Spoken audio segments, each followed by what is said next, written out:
Hello students. समष्टि अर्थशास्त्र के अंतर्गत व्यापार चक्रों का हमने अध्ययन किया, उनके कारणों का विवेचन किया, मौद्रिक और राजकोषीय उपायों का अध्ययन किया और अब आज हम चर्चा करेंगे राजकोषीय नीति और मौद्रिक नीति के संयुक्त प्रभावों की। आजकल राजकोषीय नीति और मौद्रिक नीतियों पर एक साथ प्रयोग करने पर काफी बल दिया जाता है और इससे वांछित परिणाम प्राप्त करने में सफलता मिलती है।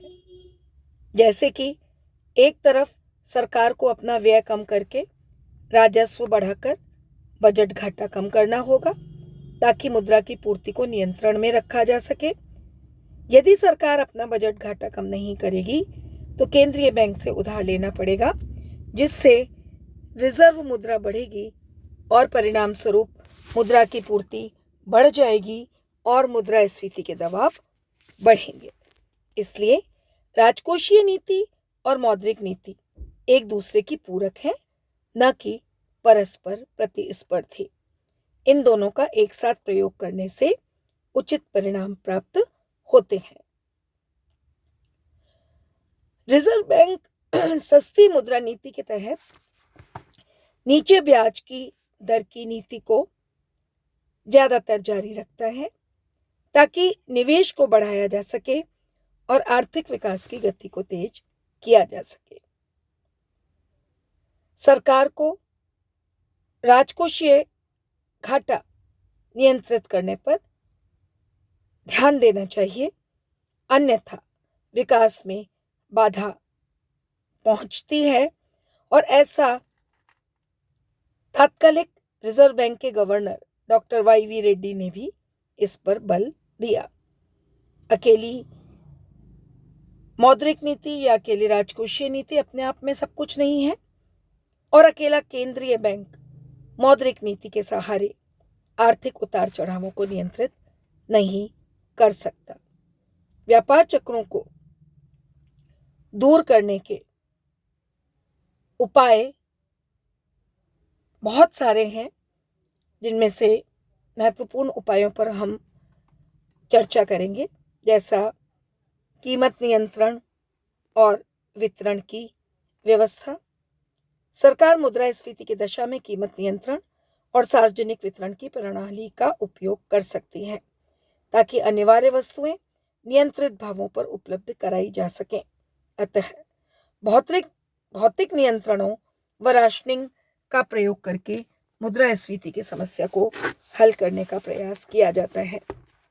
नेक्स्ट है पूर्ति प्रबंध से संबंधित नीतियां। पूर्ति से संबंधित विभिन्न नीतियों को अपनाकर आर्थिक उतार चढ़ावों की समस्या का हल करने का प्रयास किया जाता है। पूर्ति पक्ष के अर्थशास्त्री, जिन्हें हम सप्लाई साइड इकोनॉमिस्ट भी कहते हैं, इन पर विशेष रूप से जोर देते हैं।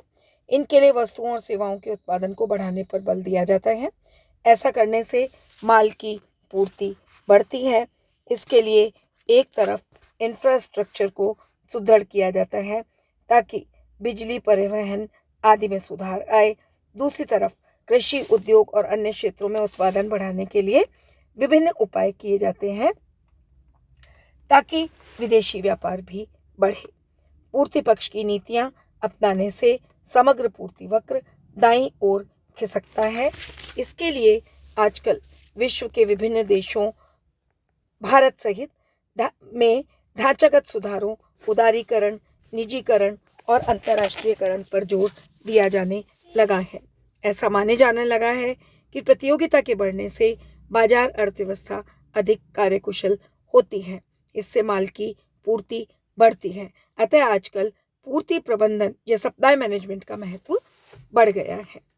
नेक्स्ट है विभिन्न देशों के बीच आर्थिक व व्यावसायिक सहयोग में वृद्धि और व्यापार चक्र।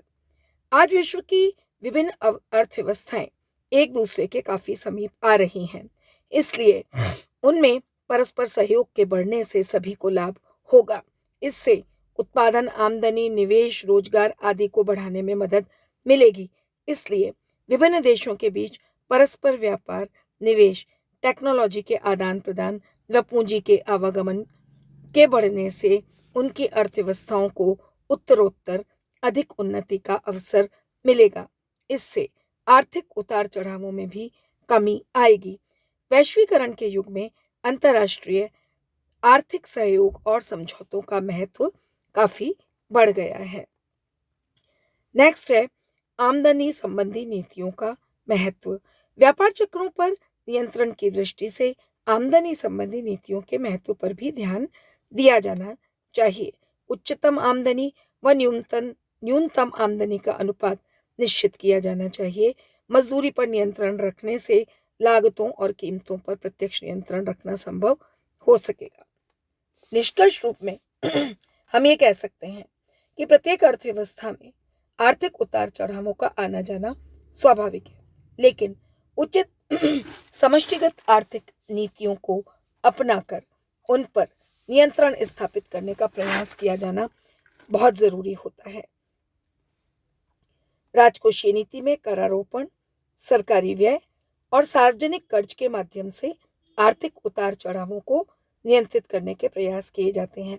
मौद्रिक नीति के अंतर्गत ब्याज की दर और मुद्रा की पूर्ति के माध्यम से स्थिरीकरण के प्रयास निरंतर जारी रखने पड़ते हैं।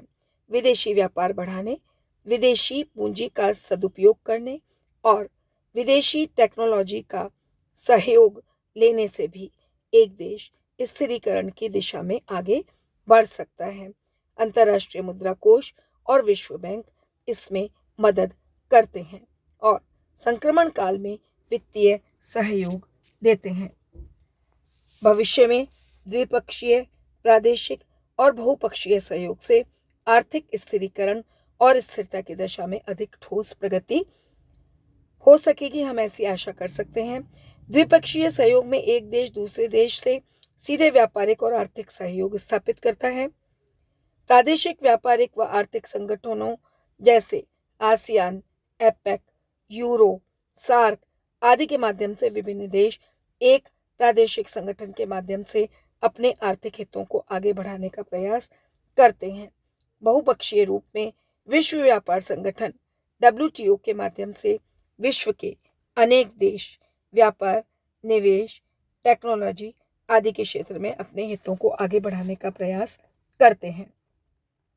इस प्रकार व्यापार चक्रों पर नियंत्रण करने के लिए प्रत्येक देश अपनी परिस्थिति और आवश्यकता के अनुसार राजकोषीय, मौद्रिक, राष्ट्रीय आर्थिक व अंतर्राष्ट्रीय आर्थिक सहयोग के क्षेत्र में उपलब्ध विभिन्न उपायों को अपनाकर स्थायित्व के साथ विकास, ग्रोथ विद स्टेबिलिटी के मार्ग को अपनाने का प्रयास करता रहता है।